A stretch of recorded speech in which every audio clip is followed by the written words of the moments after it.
Добре дојде во студио за мојот гостин, Кочо Андоновски, програмски директор на ЛГБТИ. Добро најдов. Ви благодарам што дојдовте.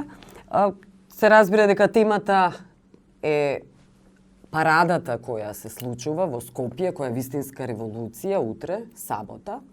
Парада на гордост. Какви се пред се реакциите кои ги слушате, каков е одекот за оваа парада која навистина е некаква пресвртница, некаков чекор, огромен чекор напред, особено за вакво општество. Добар ден уште еднаш и многу ви благодарам за можноста да ги кажеме нашите аргументи и да зголемиме видливоста на оваа за нас клучна активност во менувањето на срцата и мислите, што би рекле американците, на луѓето околу правата на ЛГБТ и луѓето и прифаќањето. Кога објавивме дека ќе го одржиме првиот Скопје Прајд, имаше многу омраза, особено по социјалните медиуми, но она што се случи веднаш после тоа, еден пресврт, јас би рекол, во нашето општество, што поддршката стана многу поголема отколку омразата. Што е изненадувачки. Изненадувачки е за сите нас. Низ каква деценија поминувавме пред се на омраза, на говор на омраза, на насилства. Имајќи предвид дека ние сме нација која ја преспа сексуалната револуција. Мислам дека стварно ова е нашата револуција што ќе се случува. И она што мислам дека се случува е прво дека изминатата деценија која ја спомнавте не натера да ја откриеме наново солидарноста, односно вредностите кои ги имавме подзаборавено 30 години, кога многу групи беа допрени од минатиот режим и научија дека заедно мора да се поддржат за да може да си помогнат. Мислам дека тоа е едната работа која се случи. И второ, мислам дека тоа доведе до и оние кои не биле поддржувачи претходно, но биле молчаливи, сега да се охрабрат да јавно да ја искажат таа поддршка. Мислам дека тоа е еден драматичен пресврт во нашето општество и тоа треба да си го признаеме и да си го дадеме како кредит како општество, дека може би бавно, неколку што сакаме брзо, меѓутоа се случува зреење на нашето општество. Да. Добро, која е пораката со оваа парада на гордоста? Постојат разни дилеми и непознаници. Зошто е потребно да маршираме сите? Значи не само представниците, припадниците на ЛГБТ и заедницата кои се маргинализирани, отфрлени, туку и сите кои поддржуваме, всушност ја поддржуваме љубовта, се разбира. Но која е пораката со оваа парада?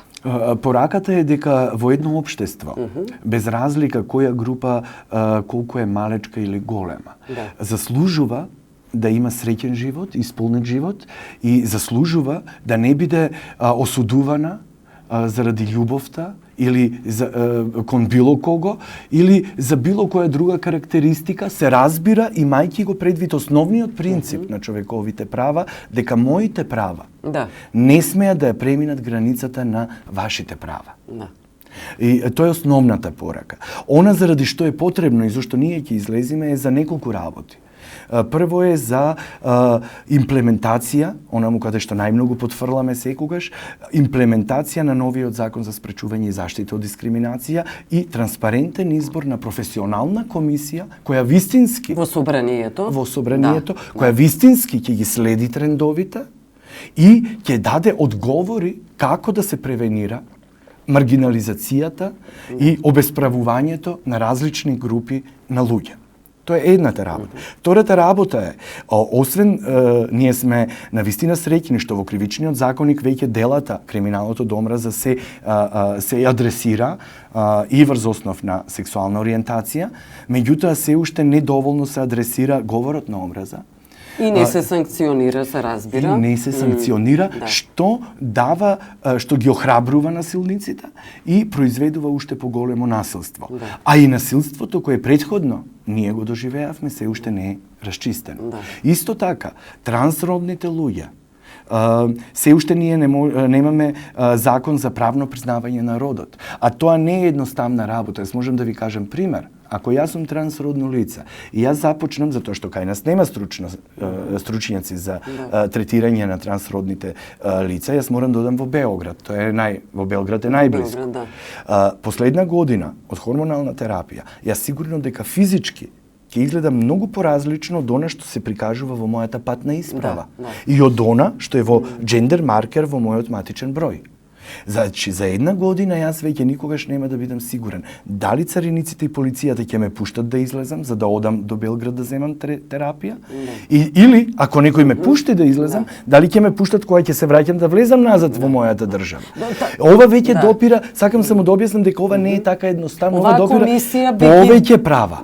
Оваа комисија би ги адресирала сите овие проблеми, би ги отворила и се надеваме дека така ќе биде. Би ги решавала заедно со институциите за кои се надлежни, значи труд, социјала, МВР и така натаму. Така, меѓутоа при ова примерот што го кажав тука не задира само во дискриминацијата, тука задира во многу други основни фундаментални права, правото на слобода на движење, правото на здравје, правото на живот, правото на образование. Значи, вас ви се супресираат, понатаму тоа сите уставни права се развива веќе во многу поголем проблем и супресира многу повеќе права ваквата практика или не практика. Добро, околу очекувањата, која бројка ја очекувате на парадата на гордоста? Велите дека има приврзаници, поддршката е голема. Ние започнавме со бројка од тоа дека 200 луѓе за нас би биле навистина фантастична бројка и успешен прајд. Она што после тоа отидовме на тоа дека од 200 до 500 луѓе веројатно би имале. Последниве најави добиваме од многу луѓе, групи, цели групи. Например, нас ни се јавија од канцеларијата на Совет на Европа во Солун. И викаат дека цела канцеларија се организира, си пишуваат своји транспаренти и во сабота ќе дојдат цела канцеларија да ни се придружат. Ни се јавуваат и од други држави, обични луѓе, не така да сега веќе мислиме дека можеби и над 500 луѓе ќе имаме и очекуваме голема поддршка, што е фантастично за прва парада, за прв прајд, и се надеваме дека веќе од следната година ова ќе биде еден од најинклузивните и највидливите настани во нашата држава. Добро, ќе има обезбедување сериозно од МВР, веќе е најавено. Да. Голема бројка на полицајци кои ќе се грижат всушност да не дојде до конфликт, затоа што е најавен еден вид контрапротест. Да. Со МВР јас морам да се заблагодарам на Министерството за внатрешни работи затоа што имаме навистина одлична комуникација и координација досега. Оние ќе го обезбедат целиот настан од почеток до крај, вклучувајќи и самата маршрута. Така да не очекуваме дека нешто ќе се деси. Контрапротестот не ве загрижува дека можеби би предизвикал некој конфликт, тензии? Не, заради тоа што мислам дека, како што кажав и на почетокот, се покажа дека поддршката е многу поголема од омразата. Мислам дека нивната порака на омраза и газење врз основните вредности на верата која викаат дека ја застапуваат, нив веќе ги осиромашува од поддршка. И тие се луѓе кои одат кон една методологија која ние 11 години ја живеевме. Они сакаат поларизација. Тие сакаат да дојдат заедно со нас, за да нас да не понижат, да не прикажат, видете ги овие се фрикови, видете на нас колку сме ние пристоен свет. Тоа е таа поларизација која 11 години знаеме до каде не донеса.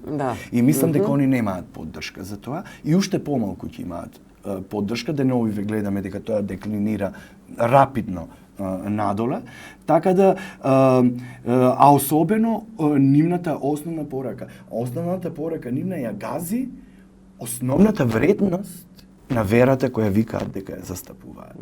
Тоа е љубовта, прифаќањето и поддршката на оние околу себе. Да, на блиските. Имате ли македонски политичари кои ви даваат поддршка и кои најавија дека ќе маршираат заедно со сите луѓе кои даваат поддршка без разлика дали се припадници на ЛГБТ? Имаме и потврдени како Министерката за труд и социјална политика, наш голем сојузник и не само на ЛГБТ и луѓето, мислам дека ние како држава имаме среќа што имаме ваква министерка за труд и социјала во овој период. Имаме и од други најава, немаме потврда, меѓутоа мислиме дека ќе има повеќе. Имаме потврда од пратениците кои се дел од ЛГБТ и интерпарламентарната група, исто така како министерката Царовска ќе ни се обрати и Маја Морачанин како координаторка на интерпарламентарната ЛГБТ и група, така да секако дека ќе имаме политичари и нивната поддршка ја имаме во барем од овие партии кои се во владеачката коалиција. Но не декларативно, туку да се придружат, веројатно, тоа е најзначајното всушност. Видливоста на поддршката. Добро, деновиве се одржува конференција за ЛГБТИ, тоа е всушност прва конференција организирана од влада, значи од македонската влада. И тоа велам прва, мислам, на регионот, не од невладина некоја организација, туку организирана токму од владата. Ова е во Западниот Балкан и Турција прва конференција на вистина, како што рековте, која владата ја организира за ЛГБТ и заедницата. И тоа е огромен успех. Тоа е и символички, но и суштински големо поместување напред. Македонија во овој момент, особено со оваа конференција, е веќе лидер во Западниот Балкан во однос на промоција и заштита, иако ке заштитата имаме уште да поработиме, но сме лидери во Западниот Балкан во овој момент и ние се надеваме дека освен лидери, македонската влада ќе стане инспирација за другите влади во регионот, исто така да се придвижат и да почнат и они да организираат по една ваква конференција.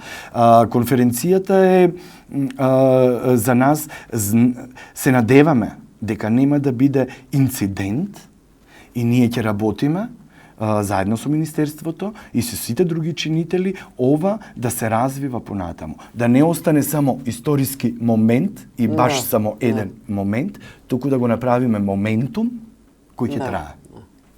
Добро, се гледаме во сабота, Кочо Андоновски, програмски директор на ЛГБТИ, ги повикувам се разбира сите поддржувачи да се охрабрат и да дојдат, да маршираме сите заедно на парадата на гордоста.